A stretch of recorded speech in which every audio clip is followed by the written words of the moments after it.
બેચરાજી એપીએમસીના ડાયરેક્ટરની 13 કરોડના સાયબર ફ્રોડમાં ધરપકડ કરાઈ છે। 10 રાજ્યોમાં વોન્ટેડ હિરેન પટેલ સુરતથી ઝડપાયો છે। પત્નીના નામે ખાતું ખોલાવી દેશભરમાં 21થી વધુ છેતરપિંડી આચરી હતી।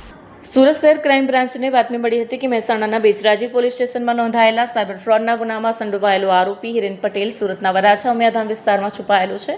બાતમીના આધારે પોલીસે વોચ ગોઠવી 46 વર્ષીય હિરેન પટેલે ઝડપી પાડ્યો। આરોપી મૂળ મહેસાણાના બેચરાજી તાલુકાના દેદાણા ગામનો રહેવાસી છે અને હાલ મહેસાણાના રાધનપુર રોડ ઉપર રાધે કીર્તન ફ્લેટમાં 6130 નંબરના મકાનમાં રહે છે।